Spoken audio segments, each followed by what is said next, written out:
Fertilization is the epic story of a single sperm facing incredible odds to unite with an egg and form a new human life.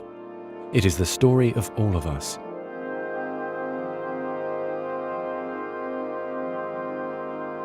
During sexual intercourse, about 300 million sperm enter the vagina. Soon afterward, millions of them will either flow out of the vagina or die in its acidic environment. However, many survive because of the protective elements provided in the fluid surrounding them. Next, the sperm must pass through the cervix, an opening into the uterus. Usually, it remains tightly closed, but here the cervix is open for a few days while the woman ovulates. The sperm swim through the cervical mucus, which is thinned to a more watery consistency for easier passage. Once inside the cervix, the sperm continues swimming toward the uterus, though millions will die trying to make it through the mucus. Some sperm remain behind, caught in the folds of the cervix, but they may later continue the journey as a backup to the first group. Inside the uterus, muscular uterine contractions assist the sperm on their journey toward the egg. However, resident cells from the woman's immune system, mistaking the sperm for foreign invaders, destroy thousands more.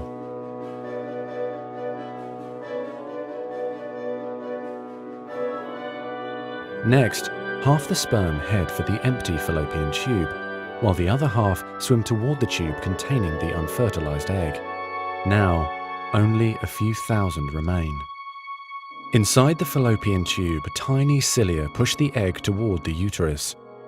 To continue, the sperm must surge against this motion to reach the egg. Some sperm get trapped in the cilia and die. During this part of the journey, chemicals in the reproductive tract cause the membranes covering the heads of the sperm to change. As a result, the sperm become hyperactive, swimming harder and faster toward their destination. At long last, the sperm reach the egg. Only a few dozen of the original 300 million sperm remain. The egg is covered with a layer of cells called the corona radiata. The sperm must push through this layer to reach the outer layer of the egg, the zona pellucida.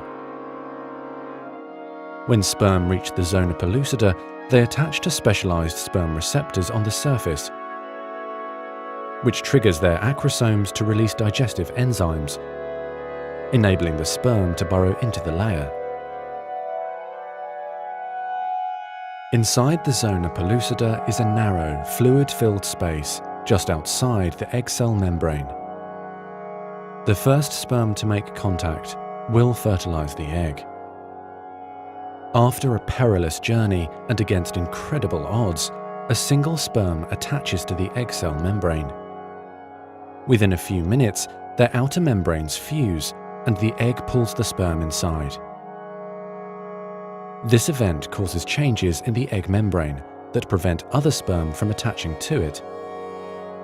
Next, the egg releases chemicals that push other sperm away from the egg and create an impenetrable fertilization membrane.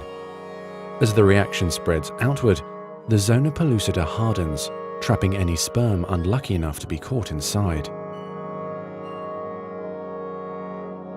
Outside the egg, sperm are no longer able to attach to the zona pellucida. Meanwhile, inside the egg, the tightly packed male genetic material spreads out. A new membrane forms around the genetic material, creating the male pronucleus. Inside, the genetic material reforms into 23 chromosomes. The female genetic material, awakened by the fusion of the sperm with the egg, finishes dividing, resulting in the female pronucleus, which also contains 23 chromosomes. As the male and female pronuclei form, spiderweb-like threads, called microtubules, pull them toward each other. The two sets of chromosomes join together, completing the process of fertilization. At this moment, a unique genetic code arises, instantly determining gender, hair color, eye color, and hundreds of other characteristics. This new single cell, the zygote, is the beginning of a new human being. And now the cilia in the fallopian tube gently sweep the zygote toward the uterus, where he or she will implant in the rich uterine lining, growing and maturing for the next 9 months until ready for birth.